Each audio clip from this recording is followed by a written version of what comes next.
오늘 급격한 이런 변동성과 수급에 대해서 그리고 주식 선물, 차익 비차익 거래 등등 이런 거를 이분은 어떻게 보셨는지 저는 매일매일 궁금합니다. 오로라 투자자문의 이지환 대표님 모시겠습니다. 어서 오세요. 어서 오세요. 네. 오늘은 영하게 또 앞머리를 내리고 오셨네요. 예. 오늘은 항상 이렇게 뭘 발랐는데 안 바르는 게 좋겠다라는 의견이 많아가지고. 진짜요? 네. 그래서 둘 다 괜찮습니다. 네. 이게 더 괜찮나라는 처음 시도를 한번 해봤습니다. 저 느낌 왔어요. 꾸안꾸. 딱 올백 하셨을 때는 약간 그 진짜 주식으로 돈 많이 번 그 사장님 느낌이 나고 그런 느낌이 악덕은 있으시구나. 아니고 그런 느낌이 좀 나고 딱 내리시니까 약간 이런 학구적으로 공부하시는 교수님 느낌이 좀 나네요. 좀 착해 보이네. 교수님 같으세요. 착하신 건 원래 착하시고 예예 덤머 하셨네요. 네. 대표님 팬입니다. 이런 의견이 있고요. 여기는 이제 그 박세미 아나운서라고 네. 이거 처음 뵙겠어. 저 네, YTN 아나운서 네. 안녕하세요. 반갑습니다. 뉴스 다루는 분. 네. 정치인 많이 만나고 그런 분입니다. 오늘 또 함께 해주시니까요. 그 박세미 앵커한테는 좀 어려울 수 있으니까 네. 잘 설명을 해주시면 좋을 것 같아요. 네. 주린입니다. 예, 일단 오늘의 이 급격한 변동성 그리고 외국인은 왜 갑자기 1조 4천억 사다가 던졌고 왜 10시 반부터 기관은 갑자기 또 마이너스로 돌아서서 막 4천억, 9천억 이렇게 매도로 돌아섰으며 이게 어떻게 설명이 되는 건가? 좀 기분이 나쁘죠. 사실 오늘은 저도 기분이 유쾌하지 않더라고요. 그러니까 이렇게까지 기분 나쁜 적이 많지는 않았는데 네. 오늘은 조금 약간 기분이 좋지 않는데라는 느낌이 살짝 들어서 그런 얘기를 저희 직원들하고 같이 했었거든요. 네. 좀 기분 나쁘다. 그러니까 어떻게 보면 사실 이제 어려운 과정을 지금 많이 넘어왔잖아요. 그러니까 지지난주부터 급격하게 하락한 이후에 바닥을 어느 정도 형성한 이후에 또 되돌림 구간을 거치면서 산 넘고 물 건너 여기까지 딱 왔는데 오늘 뭔가 좋은 기운을 딱 받아서 장 초반 분위기가 좋았는데 장중에 이제 이렇게 딱 무너진다. 기분이 안 좋죠. 외국인들 선물이 매도로 돌아서면서 일단 매수 물량이 확 줄었죠. 외국인 매수 물량이 확 줄어들면서 반도체에서 일단 삼성전자를 비롯해서 상승폭이 많이 좀 줄어들었고 이거는 이제 오늘 하루만 놓고 보면 굉장히 기분이 나쁘죠. 하이닉스 같은 경우는 거의 8% 뭐 7%잘 올라가다가 거의 보합권까지 내려왔고 지금 시간에서 마이너스 전환하고 있고 네. 그러면 거의 오늘 한 10% 하락한 거잖아요. 그러니까 이제 상당히 기분이 안 좋을 수 있죠. 근데 어떻게 보면 오늘만 놓고 보면 기분은 안 좋지만 사실 지난 한 3일간 또 계속해서 상승을 했잖아요. 그러니까 그 상승했던 것을 놓고 본다라고 하면 3일 정도 그래도 어느 정도 급등의 양상을 좀 보였는데 오늘 뭐 1, 2% 빠졌다. 그렇게 나쁜 상황은 아니거든요.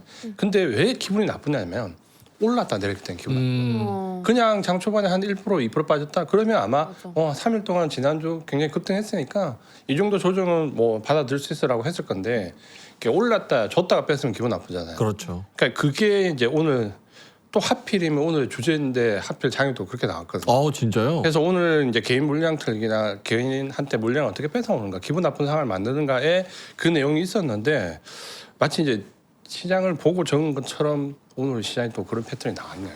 오늘 개인 물량이 좀 약간 혹하기에서 털렸다고 결과론적으로 보세요? 그러니까 틀린 건 아니죠. 일단 중간에 개인들이 매수로 전환했으니까.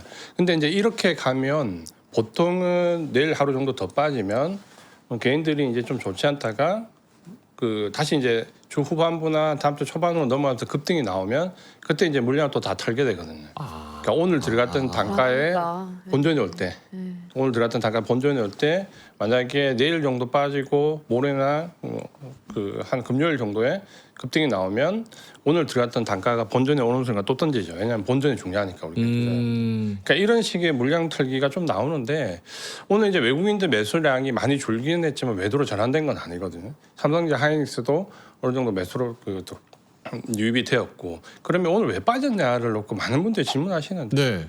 제가 봤을 때 그러니까 저는 오늘 이제 급격히 빠지는 걸 보고 두 가지로 생각했거든요. 하나는 일단 이제 일본에 같이 니케이가 같이 빠지는 속도를 봤을 때 오늘 일본 금리와 관련된 부분에서 보통 얘기가 나올 수도 있겠다. 일본 금리와 관련된 쪽에서 얘기가 나올 수 있겠다라는 왜냐하면 지금 채권 금리가 워낙 고행이긴 하죠. 네네. 그러니까 그 불안감에 대한 어떤 부분 하나. 그다음에 또 하나는 어쩌면 오늘 밤에 트럼프 대통령이 또 무슨 말을 하실 수 있겠다. 안 좋은 쪽으로요? 네, 왜냐하면 이제 미국이랑 60일간 MOU가 종결됐잖아요. 맞아요. 종결됐으면 새로 MOU를 체결하든지 아니면 뭔가 전쟁이 확전되든지 어떤 액션이 나와야 될 시점이기 때문에 네. 아마 여기에 대해서 뭔가 좀 시장의 불안감을 좀 가지고 있다. 그래서 트럼프 대통령이 오늘 밤에 어떤 발언을 하거나 아니면 오늘 일본 금리가 관련된 어떤 발언이 나오지 않을 건데 일본 금리가 관련된 발언은 특별히 나오지 않았고 그럼 트럼프 대통령이 어떤 발언을 오늘 밤에 하면 아 그래서 빠졌구나라는 게 되는데 만약에 발언이 없잖아. 그럼 이거 그냥 빠진 거야. 아 그냥 빠질 수도 있어요. 근데 그냥 빠졌다고 하기에는 사실 온 동네방네에서 뭐 10년물, 30년물 미국, 일본 요거는 눈으로 나타나는 거니까 막 4.74 돌파하고 미국, 일본도 10년물, 30년물 어제는 우리가 쉬었지만 뭐 기사로는 일본 국채 금리도 지금 고공행진이다. 막 19년 만에 최고치다. 막 이런 얘기를 하니까. 근데 사실 이제 여기까지가 좀 객관적으로 말씀을 드린 거고 네. 지금도 좀 주관적인 경험치를 말씀드리면 사실 그 내용이 어제 오늘 나온 게 아닌데 오늘 우리 장중이 잘 올라가다 중간에 갑자기 그 내용 네. 내려갔다 납득하기 어렵죠.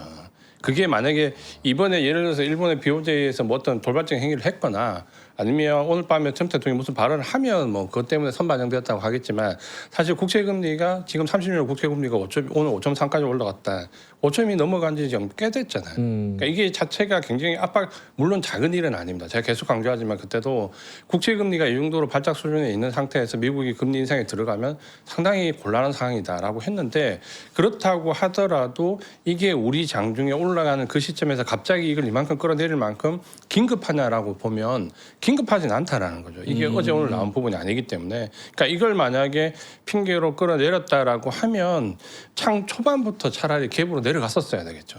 근데 그렇지 않았거든요. 그러니까 이거는 어느 정도 수급적인 부분에서 뭔가 시장 끌어내릴 만한 돌발적인 요인이 오늘 밤에 나오든지 미국 증시에서 나오지 않으면 이제 오늘 말씀드리고 싶은 어쨌든 시장을 좀 더 많이 개인들을 압박하는 수단일 수도 있다라는 부분이 보입니다. 그러니까 이거를 기술적으로 보면 뭔가 주가가 바닥을 잡고 상승하는 구간에서 이제 오늘처럼 상승형인 게 계속해서 장중에 눌려지는 모습이 나오면 어느 정도 장중에 물량을 좀 털어낼 수 있는 그러니까 장중에 좀 압박을 가는 모습일 수 있는데 그 장중에 이제 이런 압박을 가는 부분은 오히려 시장을 좀 뒤집어 보면 급격한 우리가 변동성이 컸던 조정장에서 그런 조정은 없을 수 있다라는 반증이거든요.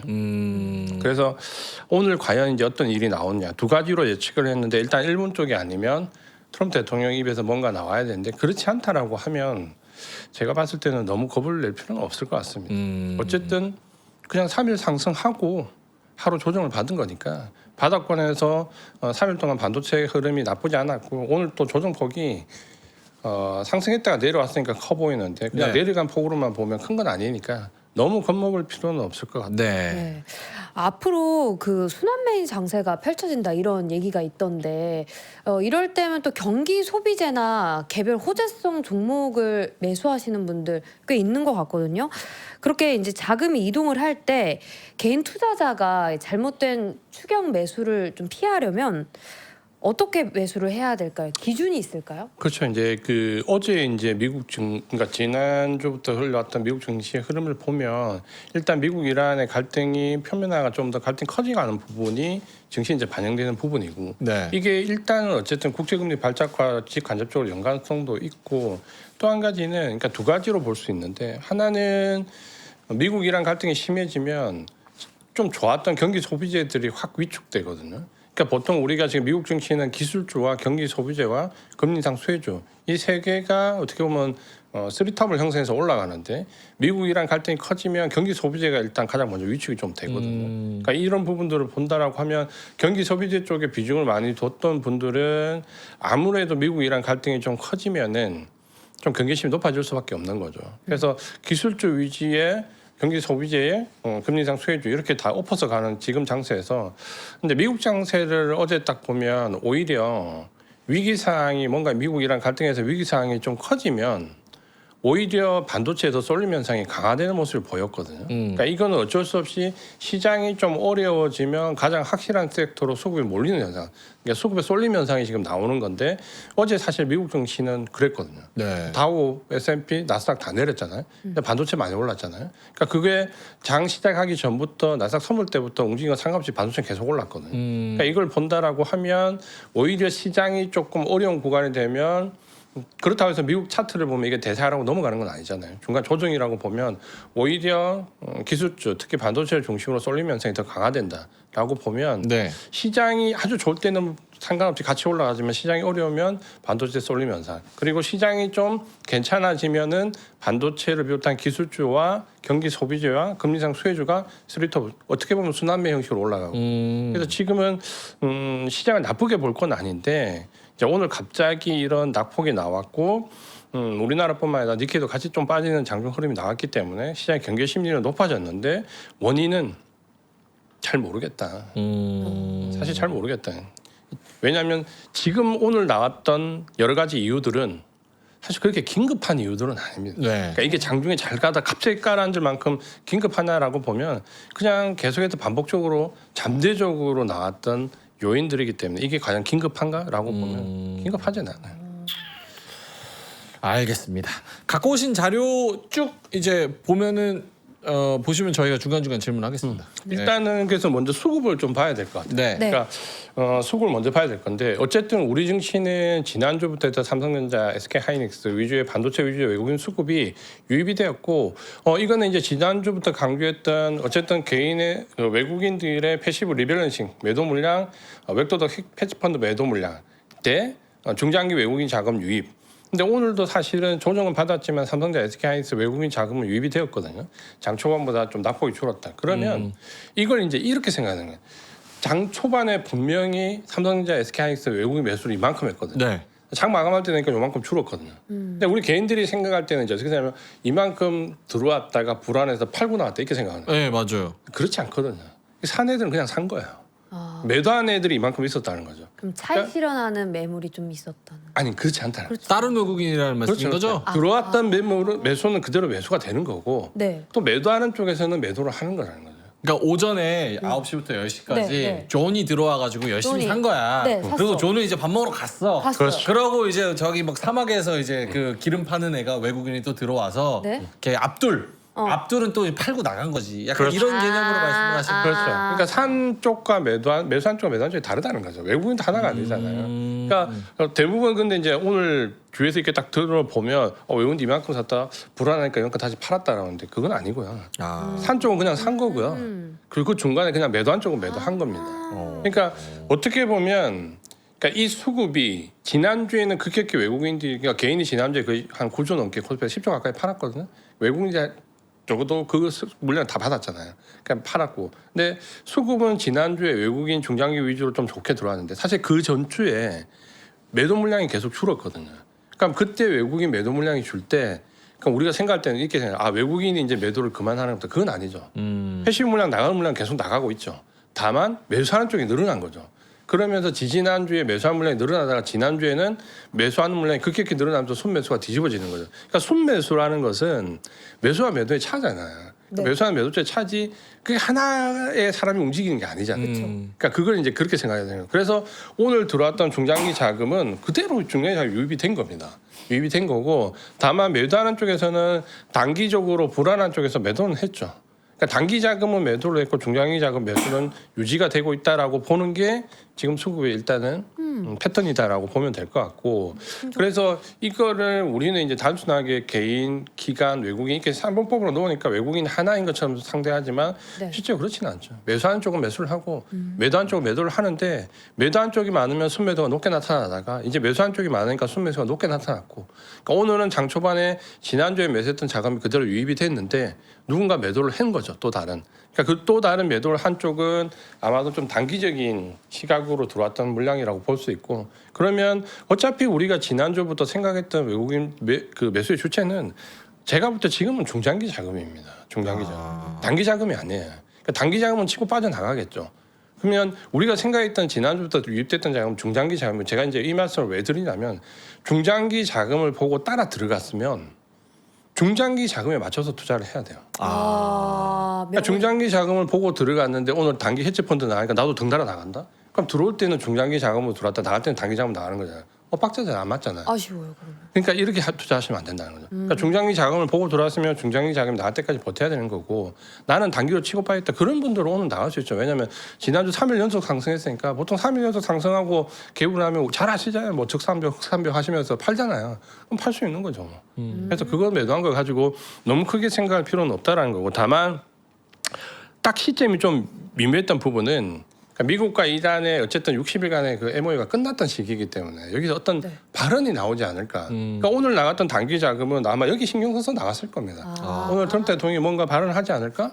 채권 금리도 좀 발작 수준이 이거 좀 높아지니까 그럼 단기 자금은 나갈 수 있죠. 네. 근데 모멘텀으로 투자하는 단기 투자자라면 오늘 이거를 민감하게 보실 필요는 있죠.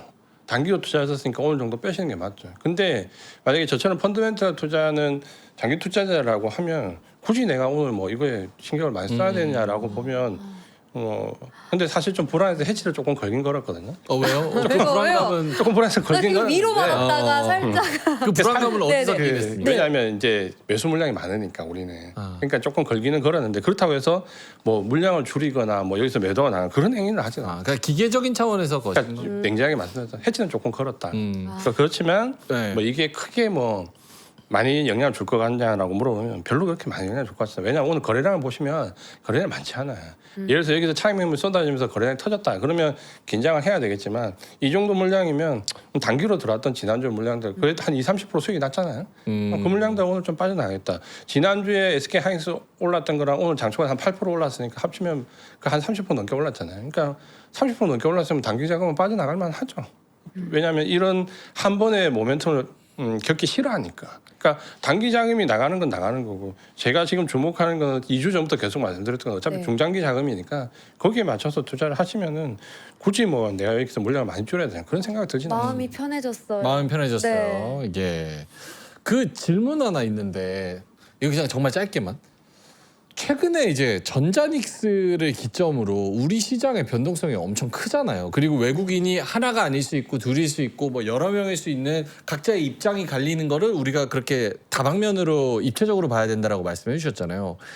지금 이런 수급의 형태와 성향과 모습이 5년 전, 10년 전의 외국인의 수급이랑은 좀 다르죠.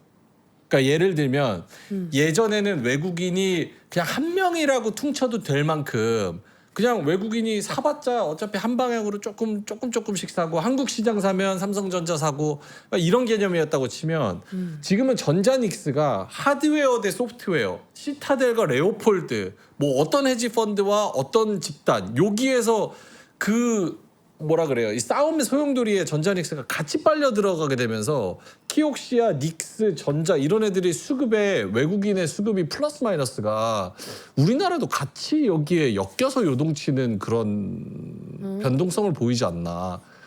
그러게요. 일정 부분 이제 그렇게 생각할 수 있는데 네. 그러니까 이게 우리나라가 어쨌든 지금 이제 조정을 큰 폭으로 겪었지만 9천선을 한번 찍고 증시가 이만큼 올라왔었기 때문에 약간은 과거에 우리가 변동성이 컸던 장세가 물론 지금 변동성이 크지만 수급의 차이는 저는 조금 있다라고 보여지고 그러니까 예를 들면 과거에는 우리가 패시브 물량이나 액티브 물량이나 사실 이런 거 별로 생각 안 했어요. 우리나라 증시가 그걸 구분할 만큼 사실 그 정도 감이 안 됐죠. 메이저가 네. 아니었죠. 네, 아니었고 맞아요. 그때는 솔직히 10년 전에는 어떻게 구분했냐면 이거는 일단 지역 비하 발언은 아닙니다. 네. 참고상 과거에는 네. 어떻게 했냐면 그냥 웹도덕 현상을 많이 야기시키는 중국계 자금이 좀 까부는구나. 네. 얘들 웹도덕 까불다가 한번 콩코 다칠 걸 또는 주식에서 이게 올라갈 수 있는 종목이 아닌데 외국인들이 많이 들어왔다가 많이 물렸다. 중동계 자금이 또 들어와서 삽질을 하는구나. 그러니까 이런 식의 분류를 좀 많이 했었죠. 그러니까 펀드별로 얘기를 하지 않을 때는 그냥 약간 중동계 자금은 주식에서 가끔씩 삽질을 많이 한다. 중국계 자금은 파생 상품하고 연관돼 가지고 단타를 너무 많이 한다. 뭐 이런 식의 규정을 했는데 지금은 그렇지는 않죠. 지역별로 나라별로. 네, 그렇지는 않고 지금 어쨌든 패시브 자금과 액티브 자금 구분 잘해야 됩니다. 잘해야 네. 되고 특히 우리가 지금 지수가 9천선 올라오면서 어쨌든 간에 패시브 자금에서 지금 오버슈팅 됐던 부분이 한국 MSCI에서 2.5% 있었잖아요. 어쨌든 그건 있었던 현실이고 그게 만약에 한국 증시 비중을 유지하려고 하면 어쨌든 올해 우리나라 증시에서 외국인이 팔아야 되는 금액이 240조가 넘어요. 그러니까 어쨌든 그건 나가야 되는 금액이고 그중에서 120조 이상 상반기에 나갔고 이미 8월 달잖아요. 그러니까 이 정도면 되지 않을까 싶었는데 이제 저도 약간 간과했던 부분이 그 이후에도 이 리밸런싱 물량이 있는 것 같아요.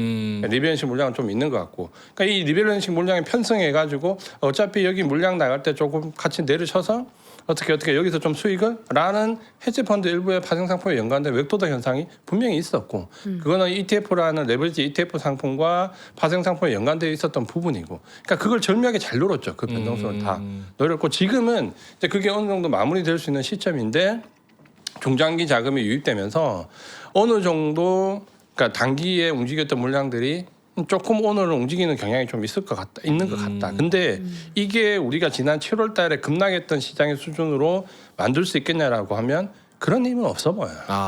제가 볼 때는. 그러니까 이거는 오늘 정도의 어느 정도 변동성을 야기하면 이 정도 수준. 그러니까 상승을 어느 정도 억제하는 수준. 네. 만약에 오늘 그 미국 증시가 미국 이란발 이걸 감안해서 좀 빠지면 뭐 내일 정도 좀 빠지는 정도. 뭐 그런 정도의 흐름으로 보시면 될 것 같아요. 네. 네. 알겠습니다. 그럼 오늘 밤에 트럼프의 발언이 나올지 이걸 조금 유의 깊게 봐야겠네요. 그렇죠. 아무래도 아마 그것 때문에 단기적인 펀드들이 발을 좀 뺐을 거예요. 네. 일단 어쨌든 뭐 미국이란 주말 동안 처음에는 연장이 된다는 얘기가 나왔다가 네네. 연장이 안 된다는 얘기가 나오면서 아 이게 그러면 단기간에 뭔가 좀 좋지 않을까라는 부분이 국제금리 30년 금리가 5.3을 넘어가면서 약간 이제 단기 위기론이 좀 나오잖아요. 그러다 보니까 단기 자금은 뺄 수 있죠. 아 여기서 일단 빼라는 반응이 나왔을 거고 뭐 오늘 밤에 뭐 특별하게 발언이 크게 나오지 않으면 근데 제가 볼 때 네. 그렇게 발언이 크게 나올 것 같지 않아요. 왜냐하면 트럼프 대통령의 지금 선택지를 본다라고 하면 지금 중간 선거를 앞두고 어떤 극적인 조치를 취하기는 어려운 입장이죠. 만약 중간 선거가 없었다면 감정상으로 움직일 수 있을 것 같은데 중간 선거를 앞두고 있기 때문에 여기서 어떤 확전의 정책보다는 그래서 제가 볼 때 지금 미국의 정책은 트럼프 대통령이 그때 고사작전이거든요. 지금 이제 지루하게 경제적으로 고립시켜서 어느 정도 경제적으로 고립 정책을 만들어 나갔던 작전을 보면 이게 어떤 우발적인 극단적인 조치가 나와서 뭔가 확전이 나온다 그렇게 가지는 않을 것 같습니다. 그러면 오늘 정도 지나면 그 부분이 좀 명확해지면 시장도 이제 조금 더 뭐 내일 정도 좀 빠지면 어느 정도 뭐 안정화되지 않을까. 서로 뽀뽀 한번 하고 끝냈으면 좋겠어요, 빨리. 네.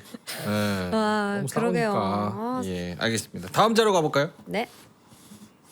그래서 지금 이제 여러 가지를 보면 일단은 이게 왜 오늘도 마찬가지로 흔들리냐면 주도주가 어쨌든 지금은 이제 좀 확립을 하려는 단계에 와 있거든요. 초입 단계에 와 있거든요. 그러니까 뭔가 반도체나 전력기기가 미국 증시도 마찬가지지만 시장과 좀 다르게 좀 강한 움직임이 좀 나왔고 여기에 미국은 어쨌든 나쁘다 해도 중간 선거를 앞두고 경기 소비재 흐름들이 좀 좋았거든요. 네. 여기에 이제 개별 호재적인 종목들도 좀 있었고, 근데 우리 증시로 보면 어쨌든 지난주에 반도체 전력기기, 그러니까 오늘 좀 빠졌다라고 해도 뭐 내일 정도 좀 빠진다고 해도 여전히 등락폭을 보면 그래도 올라갈 때 가장 강하구나. 라는 부분을 좀 느낄 수 있었고 그다음에 이제 일부 경기 소비재들 화장품을 비롯해서 좀 좋았거든요. 근데 이거는 아마 이제 미국 이란 갈등이 좀 심해지면 약간 한 템포 더딜 수는 있어요. 그래도 여기는 미국 중간 선거를 앞두고 제가 볼 때는 좀 가져갈 필요가 있습니다.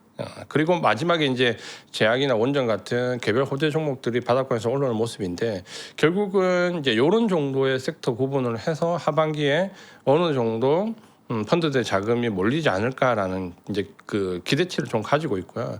그래서 하반기에 어쨌든 요 네 가지 정도를 좀 잘 봐야 되지 않을까.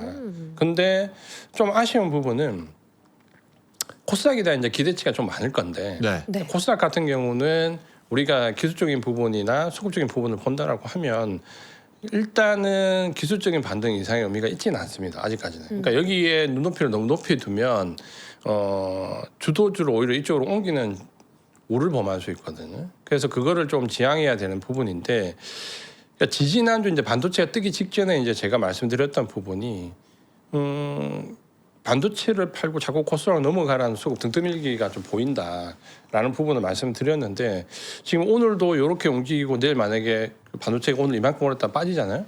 그럼 상당히 많은 분들은 제 생각에는 흔들릴 것 같거든요. 물론 이제 단기적으로 수익이 나신 분들은 치고 빠져서 괜찮으실 수도 있겠지만 좀 장기로 가져가 보려고 하는데 내일 이렇게 빠지면 좀 흔들릴 수 있는데 그 지금은 그러니까 뭘 봐야 되냐라고 하면 네. 지난 한 달간 급락할 때는 오로지 수급이었거든요. 오로지 수급이었고 사실 네. 펀더멘탈 모멘탈 하나도 중요하지 않았어요. 그렇죠. 근데 지금은 펀더멘탈을 좀 봐야 됩니다. 펀더멘트를 봐야 돼요? 그러니까 왜 봐야 되냐면 지금 반도체뿐만 아니라 개별적으로 미국 증시에서 올라간 종목들을 보면 그러니까 실적이 괜찮을 만한 종목들만 올라가거든요.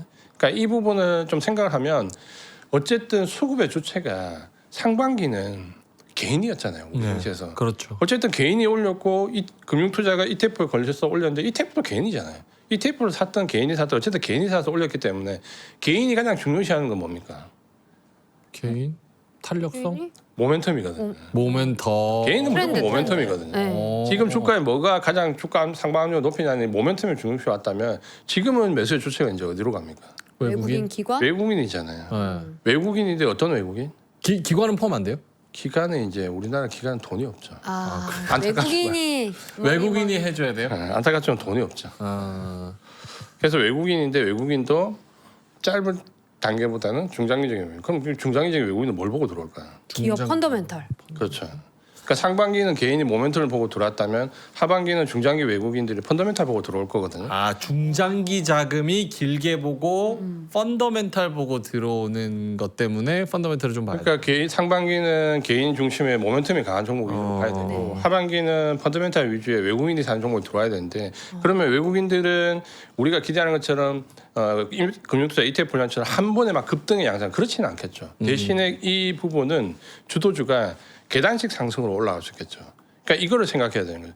지금처럼 변동성이 아주 크게 한 번에 올라가는 게 아니라 중간중간 조정을 받으면서 계단식으로 좀 꾸준하게 올라갈 수 있는 장세가 하반기는 나올 수 있다는 것과 또 한 가지는 우리가 수급적인 부분을 본다면 뭐를 조심해야 될 부분이 있죠. 뭐냐면 중장기 외국인 자금은 딱 주도주만 사요. 주도주만. 그러니까 순환매를 기대하셨던 분이나 좀 골고루 상승하는 기대를 보면 이 자금은 대체적으로 과거에 우리가 상승 구간에서 조정을 겪고 상승 구간에 들어간다고 보면 아주 편협되게 주도주만 사요. 그러니까 다른 쪽의 매기가 크게 확장되지 않습니다. 그러니까 앞서 말씀드렸던 이 섹터에서 주도주가 좀 될 만한 섹터 위주로 그러니까 좀 좁혀서 대응을 할 수밖에 없는 거죠. 지금은. 그러니까 개인이 사면 특징이 뭐냐면 어느 정도 순환매가 나오거든요. 개인들이 샀을 때는. 근데 지금은 순환매가 나올 수 있는 장세는 아니에요.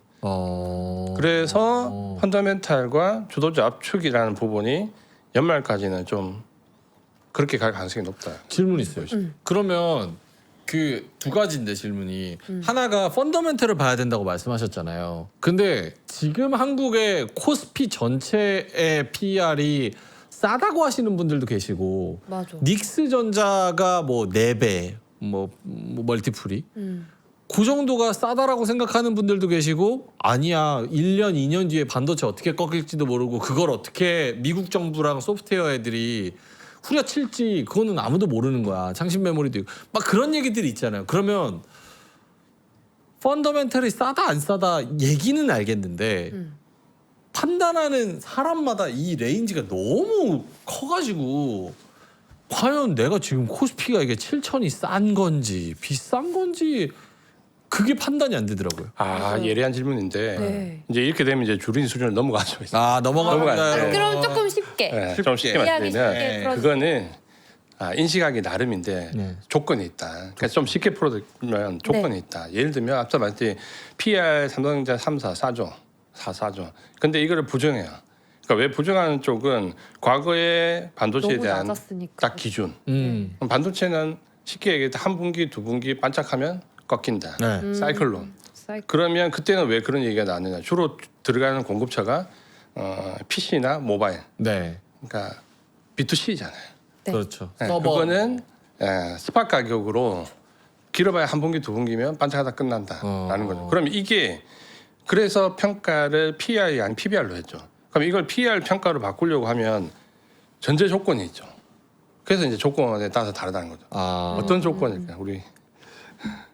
너무 어드밴스로 갑니까? 그래서 이제 어떤 조건이냐면 제가 볼 때는 두 가지거든요. 네? 그래서 제가 요즘에 그걸 엄청 유심히 봅니다. 하나는 장기 계약입니다. 근데 지금 좀 묻혀 있거든요. 그러니까 만약에 장기 계약이 나오면 한 분기 두 분기 꺾이는 게 아니잖아요.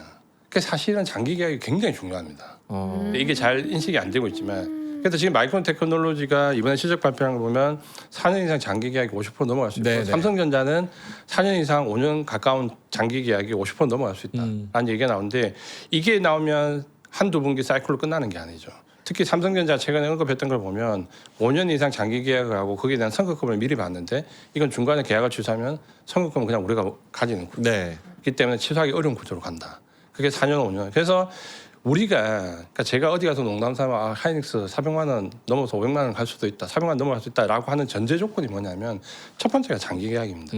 그래서 전체 계약 물량의 제가 제 기준은 전체 계약 물량의 60% 이상이 원래는 장기 계약도 2년이었거든요. 네. 근데 지금 마이크론 테크놀로지나 삼성전자 때문에 눈높이가 높아졌죠. 4년 이상. 그러니까 4년 이상 장기 계약이 예를 들어 60% 이상 넘어가면 이거는 한번 크게 사고를 칠 수 있는 전제 조건이 1번이 돼요. 두 번째는 영업이익률.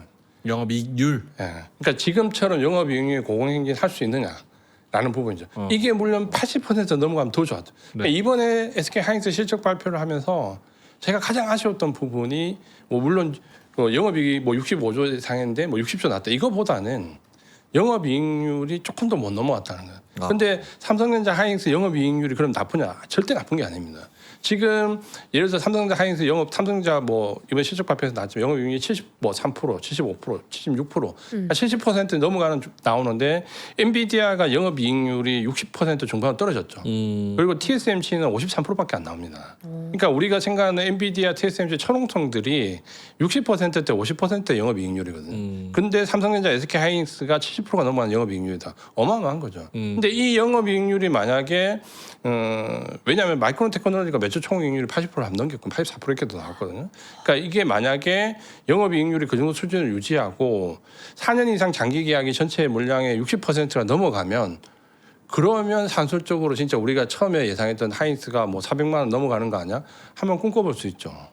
그런 평가가 바뀌니까. 그래서 앞서 말씀하신 것처럼 그런 평가가 바뀌려고 하면 사이클 산업이 아니라는 반증을 가지고 와야 되는데 제가 볼 때 그거는 영업이익률과 장기 계약 이 두 가지가 가장 키가 될 것 같고 그래서 사실 저는 반도체 종목들 실적 발표하면 그 두 개를 가장 유심히 봅니다. 장기 계약률이 어느 정도 진행되고 있냐와 영업이익률이 어느 정도 되느냐. 사실 뭐 매출의 영업이익은 웬만하면 다 좋잖아요. 지금 뭐 나빠서 떨어지는 경우가 없잖아요. 그러니까 그건 당연히 좋을 거라 예상을 합니다. 네.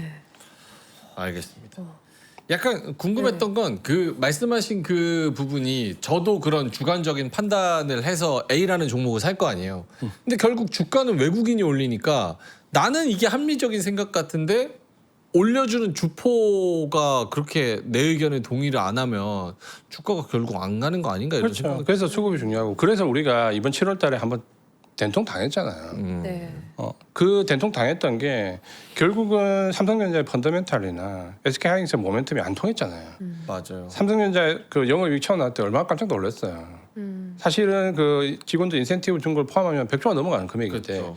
영업이익이 한 분기에 100조 원 이상 나왔다. 엔비디아도 못한 거잖아요. 전 세계 처음입니다. 그러니까 그게 삼성전자를 했고 그 다음에 SK 하이닉스가 지금은 이제 주주하는 가치 때문에 좀 밀리긴 했지만 그 전에 최우선 회장님이 굉장히 어필을 많이 했던 모멘텀을 장기 계약부터 해서 미국의 반도체 지금 사이클론이 적어도 2, 3년 이상 더 간다는 모멘텀을 확 풀어넣었잖아요. 결국은 삼성전자 펀더멘탈이나 SK 하이닉스의 모멘텀이 전혀 7월달에 먹히지 않았잖아요. 네네. 오로지 수급. 거기만 의해서 밀려 내려왔기 때문에 어려운 장이죠. 그럼 어떻게 대응해야 할까요? 들어봤을 때 뭔가 펀더멘털이 강한 기업을 사라. 그게 주도주가 될 것이다라고 하셨고 삼성전자와 SK하이닉스가 그 관점에서 봤을 때 괜찮아 보이거든요. 그래서 외국인들이 계속 사잖아요. 그러니까 지난주 후반부터 우리 증시가 정확하게 이야기는 지난주가 아니라 지지난주 빠질 때 마지막 그러니까 지지난주부터 삼성전자 수급이 바뀌었거든요. 외국인들이. 그 바뀌었고 그러니까 외국인들이 삼성전자, SK 하이닉스 위주로 매수를 많이 하는 거고 그러니까 외국인들이 뭘 많이 살까라고 본다면 결국은 지금 실적에서 중장기로 끌고 갈 수 있는 종목을 본다면 삼성전자, 하이닉스 위주에 그다음에 일부 전력기기들 그러니까 AI 모멘텀을 좀 받는 쪽에서 들어오는 쪽 그러니까 여기를 공략을 하고 있고 네. 그다음에 이제 경기 소비재에서 실적이 좋은 종목. 그러니까 이번에 수출 실적을 보면 반도체도 좋았지만 화장품이나 몇몇 종목 섹터 좋았잖아요. 그러니까 거기에 대한 관심 그리고 개별 종목에서 좀 올라갈 수 있는 모멘텀 가지고 있는 종목. 그러니까 요게 전체적으로 외국인 유입되는 그 전체적인 수급이라고 보면 하반기는 어쨌든 이거 위주로 짜야 되는 거죠. 왜냐하면 네. 지금 우리가 이제 익숙한 게 상반기에 개인 위주의 매수세가 유입이 되었고 그 중에는 ETF가 굉장히 컸거든요. 그래서 상반기는 HTS를 켜고 보시면은 무조건 금융 투자를 보셔야 돼요. 네. 그러니까 금융 투자가 매수하냐 매수하지 않느냐가 당일날 거의 등락을 결정한다고 보시면 되거든요. 그래서 외국인과 금융 투자가 동시에 매수한다, 그건 거의 매수 사이드카입니다. 네. 그러니까 외국인과 금융 투자 동시에 매도하잖아요. 그건 거의 매도 사이드카예요. 이게 계속 반복됐는데 지금은 금융 투자가 힘이 없죠. 레버리지 ETF에 대한 규제안이 나온 직후부터 금융 투자는 계속 마이너스가 많이 나오거든요. 네. 그러면 상반기 매수세는 완전히 금융 투자 쪽에서 외국인으로 바뀌었다. 이렇게 보는 게 좀 맞을 것 같고. 그럼 지금 들어오는 외국인이 뭐를 사느냐라고 보면 아주 제한적이죠. 코스피에서 실적이 좋은 종목들만 사죠. 그러니까 여기에 대한 부분은 거의 이제 바뀌지 않을 것 같고.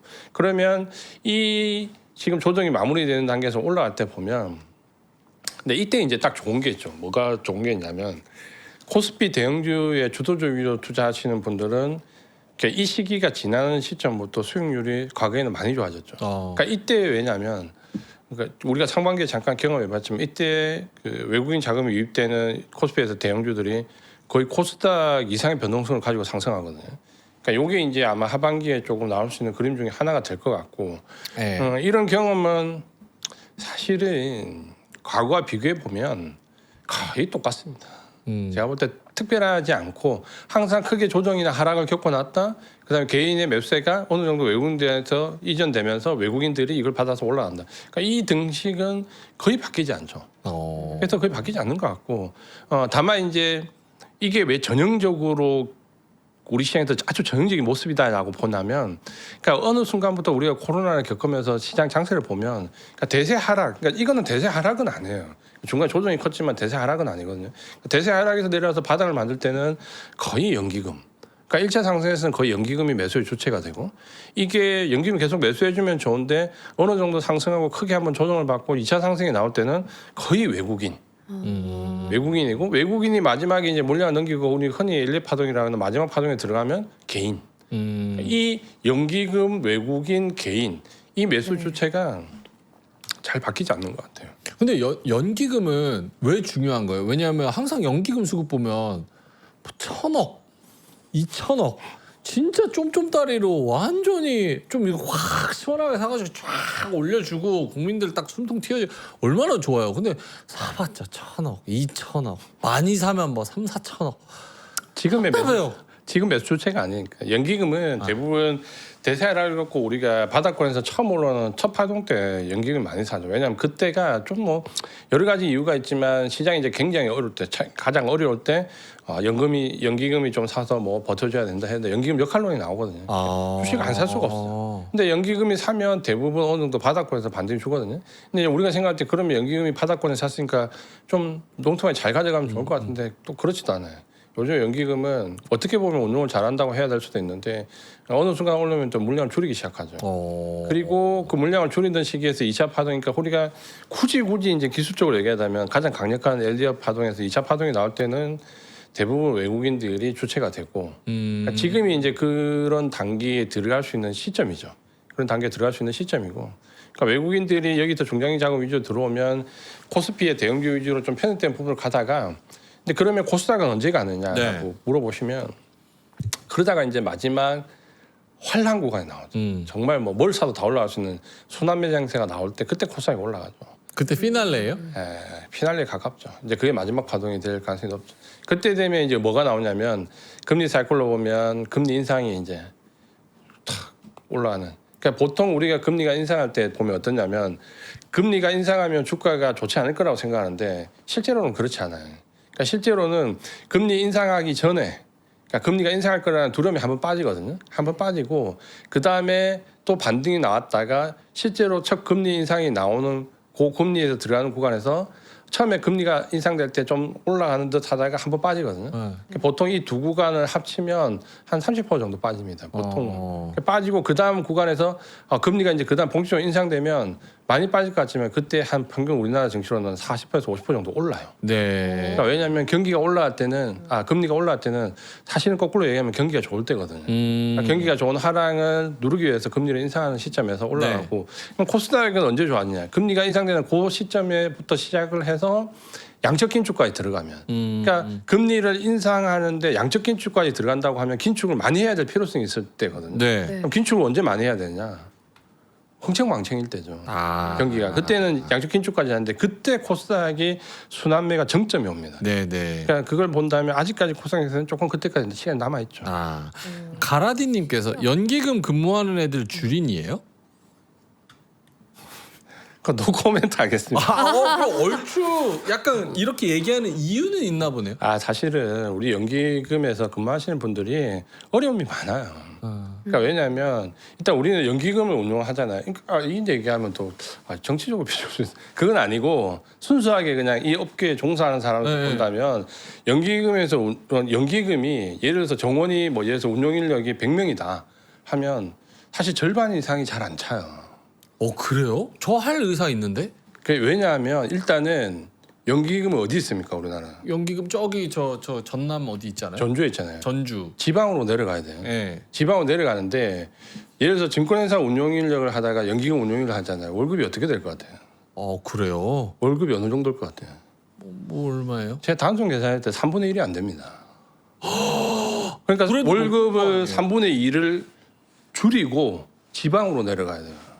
그러니까 그분들이 얼마나 고생을 많이 하겠어요. 지금 받는 연봉의 3분의 1을 줄이고 전주로 내려가야 된다. 그래서 연기금 운용 인력이 아마 지금은 절반을 넘었나 모르는데 제가 알기로 얼마 전까지도 운용 인력 절반 이상을 못 채워요. 그럼 무조건 거기가 미달나니까 제가 지원하면 돼요? 그건 아니에요? 노코멘트 하겠습니다. 아니 그거면 한번 해보고 후기 알려주세요. 아니 그 미달인데 나는 왜 안 뽑아? 저도 할 줄 지원서 알아. 한번 넣어보세요. 전 빨리 배우잖아. 할 수 있죠. 네. 그래서 좀 서운하네. 연기금이 좀 더 좋은 역할을 했으면 하면 제 생각에는 좀 더 대우를 많이 해주는 게 필요하지 않을까. 약간 옛날 한국 축구에서 히딩크 데려오듯이 약간 외국계 헤지펀드에서 딱 한 명 데려와서 싹 뒤집어 엎고 이러면 좀 나을 수도 있겠네요. 그러니까 뭔가 대우를 좀 잘 해드리고 지방에 내려가는 거에 대한 인센티브도 좀 있어야 좋은 인력들이 내려가서 거기서 더 많은 거 열심히 더 하실 거잖아요. 그러니까 지금은 대우도 많이 박하고 어쨌든 지방까지 내려가야 되니 운영 인력이 제가 지금은 모르겠는데 한 2, 3년 전까지도 정원의 절반이 안 되는 걸로 알고 있거든요. 그만큼 좀 열악하다. 그렇게 좀 보는 거죠. 알겠습니다. 린님이 미달이어도 기준은 있지. 나 이런 게 사회적 폭력이라고 봐. 그럼 나 같은 사람은 어디 가서 이걸 뭐 민준이에게 돈을 맡긴다? 물음표. 사회적 약자한테 좀 문을 엽시다. 예, 알겠습니다. 네. 이제 가셔야 돼가지고 2분 정도 마지막. 네. 오늘 광고도 안 하고 쉼없이 달려왔는데 그래도 역시 시간 쇼티지입니다. 오늘 할 얘기를 하나도 못했네 그러고 보니까. 그러니까요. 네, 이건 제가 뭐 질문을 너무 많이 해서. 네. 목요일 날 또 이 패턴이 왜냐면 그러니까 지금 시장이 뭔가 기분 나쁜 상황이 있잖아요. 근데 진짜 그 기분 나쁜 상황이 올 때 조심해야 될 상황이 있고 뭔가 진짜 인위적으로 기분 나쁘게 만드는 상황이 있어요. 그 만드는 게 나쁜 상황이 있는데 잠깐 그 차트를 하나 보면 이제 원래 이제 말씀드리려고 했던 여러 가지 이제 부분들이 있는데 그러니까 제가 시장이 어쩌면 바닥을 잡겠구나라고 생각한 날이 사실은 이 날이거든요. 네. 그 하이닉스 기준으로 보면 이날 7월 30일인데 이날 그 하이닉스가 4% 넘게 올랐다가 네. 8% 넘게 빠졌거든요. 그러니까 4% 넘게 올랐다 8% 넘게 빠져서 굉장히 기분 나쁜 날이었습니다. 근데 이날 흐름을 보고 제가 여기가 지지가 되겠구나라는 역으로 생각을 했거든요. 네. 그러니까 이런 게 이제 속임수 패턴일 수도 있고 뭔가 시장을 압박하지만 실제로는 다른 흐름이 좀 나올 수 있는 날이거든요. 그래서 이런 패턴을 그러니까 오늘 같은 경우도 사실 굉장히 기분 나쁜 패턴이 나왔는데 그러니까 개인들이 굉장히 그 좋아하는 패턴이 있고 싫어하는 패턴이 있거든요. 그래서 개인들이 좋아하는 패턴은 뭐 이중바닥이나 직전 저점에 지지받고 고점을 돌파하고 이동평균에서 지지받고 이런 걸 되게 좋아하시거든요. 네. 이런 걸 좋아하시고 반면에 싫어하는 패턴이 있죠. 이중고점이 나오거나 직전 저점을 이탈하거나 이동평균선을 이탈하거나. 맞아요. 근데 어떤 경우는 개인들이 싫어하는 이 패턴을 인위적으로 만들기도 해요. 그러니까 그렇게 하면 개인들이 싫어한다는 걸 알거든요. 다 그러면- 바로 손절하고 도망가니까. 그렇죠. 물량 털려고. 그렇죠. 그러니까 이런 경우가 나오는 경우가 두 가지 보통 상황이 있죠. 하나는 뭐냐면 바닥권에서 매집할 때 개인들 물량을 털기 위해서 이런 걸 하는 경우가 있고, 두 번째는 매집이 된 상태에서 상승 구간으로 넘기려고 하는데 그냥 넘어가면 개인들이 다 따라 붙으니까 이제 상승 구간으로 넘길 때 좀 털고 가고 싶을 때 이 패턴이 나오는데, 지금이 딱 그 패턴이 나올 수 있는 그 시기거든요. 그러니까 지금은 어느 정도 2, 3주 전부터 바닥을 좀 잡아놓고 계속 등락을 주면서 매집은 어느 정도 한 상태고, 매집은 됐는데 지금 갑자기 SK하이닉스, 삼성전자 외국인 매물이 매수가 많이 들어와서 누구나 좋다는 판단을 할 때, 이럴 때 뭔가 물량을 좀 떨어내는 부분이 좀 필요하거든요. 그래서 좀 기분 나쁜 패턴이 나올 수 있다 이번 주에. 저게 저렇게 1,000조 넘는 큰 종목도 돼요? 되죠. 외국인들이 볼 때 물론 삼성전자에서 좀 큰 종목이긴 하지만, 미국 종목도 빅테크들도 하는데, 빅테크들도 저렇게 해요? 막 4,000조, 3,000조 이런 것도? 빅테크 기업들도 콜프 레티오 걸려 있는 거 보면 마지막 옥션 만기주에는 정말 목숨 걸고 합니다. 그래요? 물론 그게 단기 며칠간의 변동성이기 때문에 추세를 바꿀 수는 없죠. 단지 그 하루 이틀 2, 3일만 그렇게 역추세를 만드는 거죠. 근데 그런 패턴은 종종 많이 나오기 때문에 어느 정도 이런 부분들을 봤을 때 좀 약간 지금 이번 주는 이런 부분이 좀 나올 수 있다. 그래서 목요일 날 올 때 한번 차트를 보면 좀 자세히 설명을 한 번 더 드리겠습니다. 네. 그래서 지금은 물량을 어느 정도 기분 나쁘게 만드는 상황을 계속해서 유도를 할 거기 때문에 장기 투자자는 여기에 등락에 단기에 좀 민감하게 반응하기보다는 그냥 의연하게 좀 버텨야 되고요. 물론 네. 단기 모멘텀으로 가시는 분들은 오늘 같은 날 단기에서 팔 수 있는 날이죠. 3일 연속 상승했고 장 초반에 8% 넘는 SK하이닉스가 급등을 했기 때문에 오늘은 충분히 단기는 팔 수 있는 날이다. 다만 장기로 가시는 분이라면 굳이 뭐 대응을 할 필요가 있을까라는 게 제 생각입니다.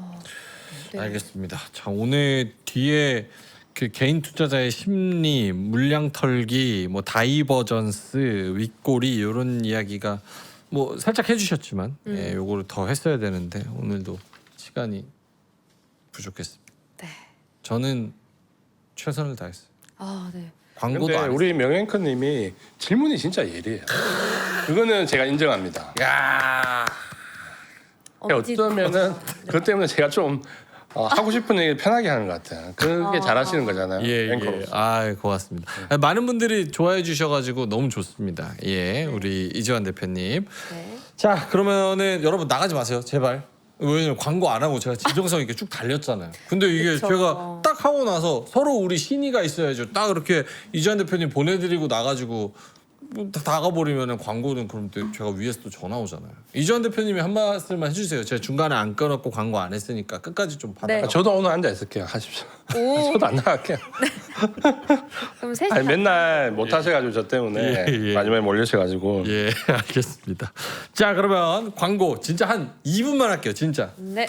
자, 세미 씨 네. 주부시죠? 네. 예. 입니다. 리빙아트 에보니 세라믹 프라이팬. 네. 요거 한번 써보시면 어떨까요? 너무 좋죠. 일단 세라믹이라는 소재가 너무 좋은 것 같고, 네. 그리고 이게 진짜 제일 많이 사용하는 펜이거든요. 네. 딱 이 크기가 딱 적당해요. 그리고 이 궁중펜도 꼭 필요하거든요. 궁중펜. 네, 이거 보시면 이것도 여기다 뭐해요? 여기다가 닭도리탕 같은 거. 네, 닭도리탕도 할 수가 있고 약간 국물 자작한 요리들 아, 네, 다- 김치찜.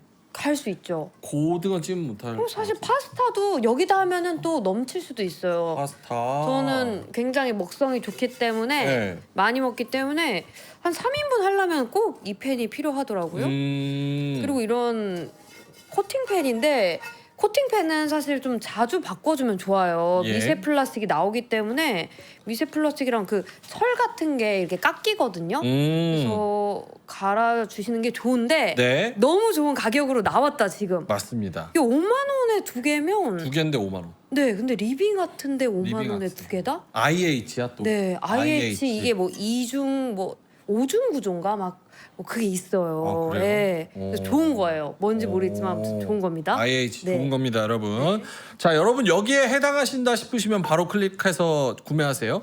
20대에서 40대 여성이다 접어. 가족 단위 접어. 자취생 접어, 신혼부부 접어, 육아맘 접어, 첫 살림 준비하는 분 접어, 그리고 오래된 프라이팬 교체 예정인 분, 부모님 주방용품 교체 선물하실 분, 그리고 편안한 사용감 원하시는 분, 음식 잘 눌러붙지 않는 IH 후라이팬 원하시는 분, 이 중에 하나라도 해당하시면 바로 클릭하셔가지고 딸깍딸깍 엄청 싸게 반값에 가져가시면 됩니다. 디자인도 어느 정도 너무 좀 이쁘네요. 가벼운 편인 것 네, 같은데. 가벼워 이 정도면. 이 정도면 가볍지. 사실 저는 스텐 펜도 많이 쓰는데 사실 그것보다는 코팅 펜이 확실히 사용하기가 너무 쉽더라고요. 네, 네. 좋습니다. 실용성과 디자인을 모두 갖춘 데일리 주방 아이템. 네. 예, 요거 리빙 아트 프라이팬 2종 세트 한번 가보시면 될 것 네. 같습니다. 아, 다다님께서 전골 같은 요리는 스테인리스 냄비로 하는 게 좋다. 아 그렇군요. 코팅 제품은 주로 전골을? 기름 요리. 아직 아. 남았습니다. 아 맞다. IH가 인덕션 가능이다. 아 인덕션 죄송합니다. 가능. 아. 좋은 거잖아. 네, 좋죠. 좋은 네, 거잖아. 인덕션 어. 요즘 다 인덕션 쓰니까. 그러니까 삼성전자 ETF도 곱하기 2, 뭐 레버리지 뭐 이런 거 붙으면 좋은 거잖아. 그쵸. 이거 좋은 거 아예 좋은 거죠. 뭐 붙으면 좋은 거예요. 이게 너무 기본템이기 때문에 너무 추천드리고 예. 그리고 일단 이 블랙의 우드 핸들이 너무 디자인이 예쁜 것 같아요. 좋습니다. 네. 리빙 아트 28cm 후라이팬, 28cm 궁중팬 2종 세트. 자, 고정 댓글에 링크 타고 들어가셔서 링크 네. 타고 한번 살펴보시면 될 것 같습니다. 네. 자, 7,800분 정말 의리 있으십니다. 너무 감사합니다. 2,000명이 빠지긴 했지만 그래도 예. 감사드립니다. 그리고 우리 이주환 대표님도 안 가시고 끝까지 네. 건강까지 자리를 지켜주셔서 너무 감사합니다. 다음에 무슨 요일 나오시죠? 목요일이죠. 목요일. 예, 목요일 2부에 또 오늘 사실 자료를 거의 못 해가지고 네. 그때 나오셔서 좋은 이야기를 해주신다고 하니까요. 여러분도 목요일 날 또 많이 들어와 주시고요. 자, 그러면 오늘 너무나 항상 좋은 얘기를 해주시고 유쾌하신 오로라 투자자문의 이지환 대표님은 여기서 인사드리도록 하겠습니다. 고맙습니다. 고맙습니다. 고맙습니다.